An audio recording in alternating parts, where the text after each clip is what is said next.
Dito na kami ngayon sa Cabalayan Cove. Dito sila kung matutulog. Kasama pala ako noon pa. So, ayan, Cabalayan. Doon sa hall. Mag-stay for Doon sa may hall. an overnight. And ulit. So, in Cabalayan, meron palang public pool. And sabi nga ni Kuya, ang private pool ay nasa may tapat ng road. So, ito po yung public pool. Saan? Yan yung mga day tours, no? Mga nag-day tours. Yan. Walk-in clients na but kapag meron kang room reservation, you can use their private pool.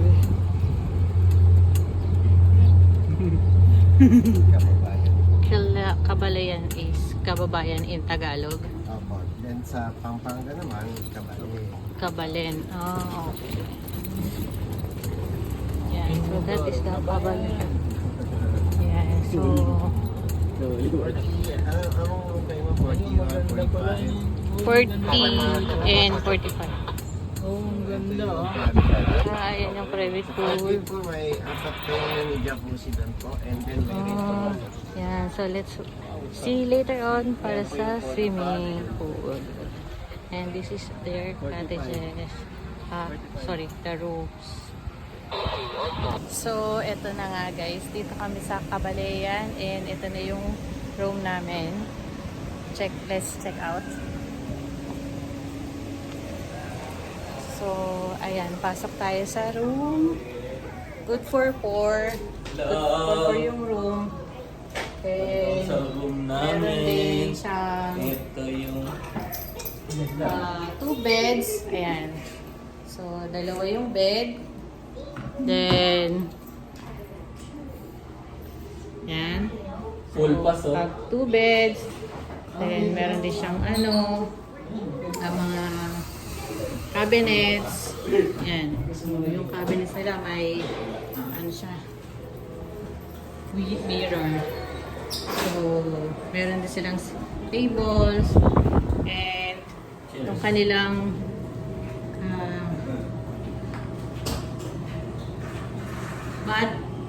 bathroom is meron ding showers. So, yan. Okay naman siya, malinis, mabango, malaki.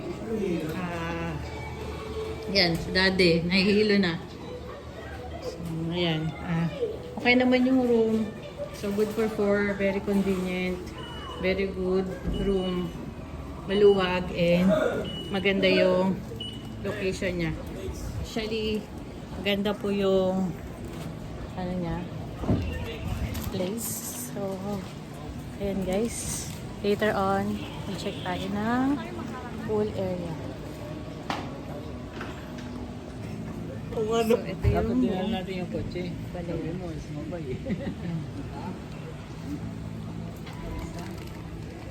Nagpapabay na tayo. Nakatulog lang ako dahil boring ako. Bakit yung boring?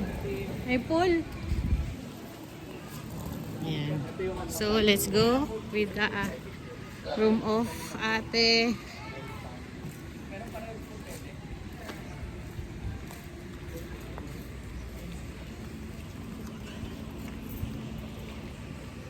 Ayan. Makakapahinga na sila. So, ito yung isang room. Since apat din sila. Same with the other one.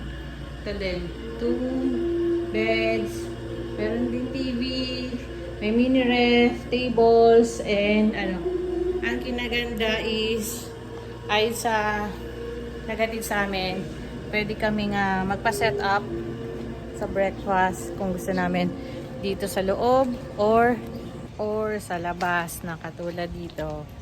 Yan, pa-set up nyo dyan sa mga parking area o kaya doon sa basas dyan sa available or sa tapat ng room nyo. So, yun lang, if gusto mo raw magpa-set up, then call ka lang sa kanilang restaurant service. So, thank you guys sa panonood and hopefully na-enjoy nyo yung ating simple tour dito sa Cabalayan Cove. See you again later. So, ito na yung private pool area. 40 and 45. Pero hindi pa kami mag-swimming. We just look around. So, ayan. Ito yung private pool area kung saan. Kapag may room ka, you can use this private area. So, ayan. Meron sila dito. Ano matawag dito? Puan. Ayan. So, picture. Maganda.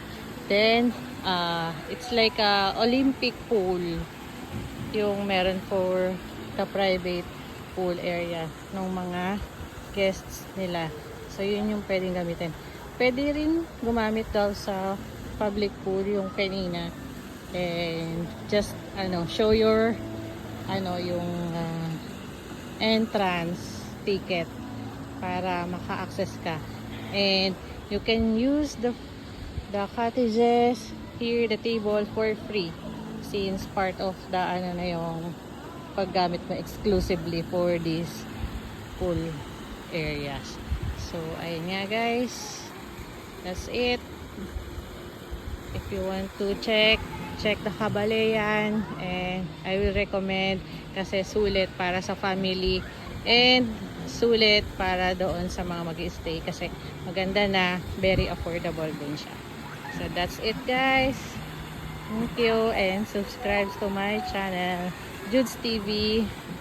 Follow and watch for other videos na ipapakita ko po sa inyo sa mga other travels namin, and check nyo rin yung aming Facebook account, Jude's Farm, for some pictures and videos din for our travel na pinupuntahan.